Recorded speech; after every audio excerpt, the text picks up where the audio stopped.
Hi மக்களே, இன்றைக்கி mutton gravy எப்படி செய்கிறதுன்னு பார்க்கலாம். கடாயில் ஆயில் சேர்த்து ஒரு கைப்பிடி அளவு சின்ன வெங்காயம் சேர்த்துக்கோங்க, அதான் நல்லாயிருக்கும்.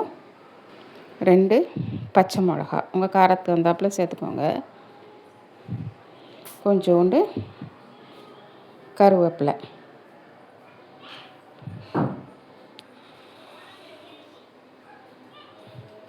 அதுக்கப்புறம்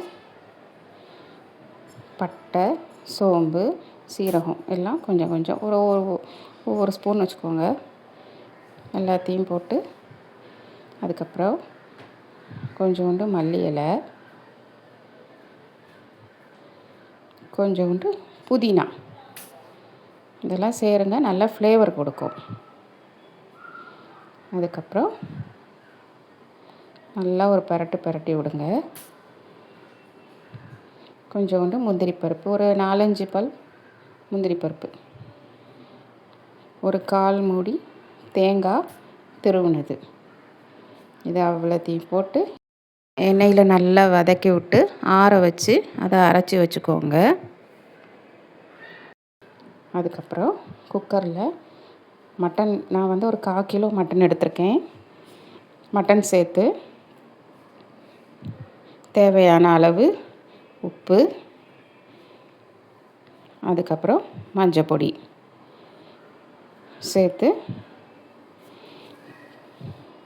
குக்கரை மூடி ஒரு 8லேருந்து ஒரு 10 விசில் விடுங்க. ஒவ்வொரு மட்டனுக்கு தகுந்தாப்பில் இருக்கும். நான் வந்து ஒரு 10 விசில் விட்டேன்.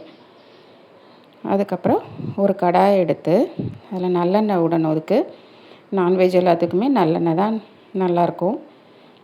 அதில் கொஞ்சோண்டு பட்டை, சோம்பு, தாளிப்பு போட்டுட்டு அதுக்கப்புறம் கொஞ்சோண்டு வெங்காயம், கருவேப்பிலை, 2 தக்காளி அரைச்சி சேர்த்துக்கோங்க.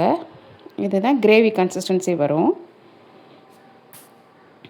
இஞ்சி பூண்டு விழுது ஒரு 2 டேபிள் ஸ்பூன் போட்டுட்டு நம்ம அரைச்சோம் இல்லையா, அதை எல்லாத்தையும் சேர்த்து போட்டு நல்லா பரட்டி விடுங்க. பரட்டி விட்டுட்டு காரத்துக்கு மிளகாத்தூள்,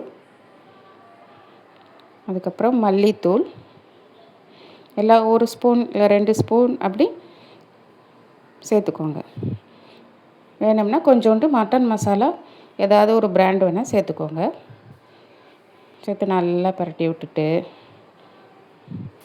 மட்டன் வேக வச்சோம் இல்லையா, அதை வந்து இந்த கிரேவியில் சேர்த்துக்கோங்க.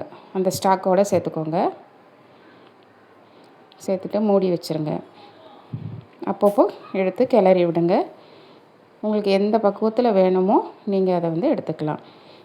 லாஸ்ட்டாக கொஞ்சோண்டு மல்லி இலை போட்டு தூவி இறக்குனா மட்டன் கிரேவி தயார்.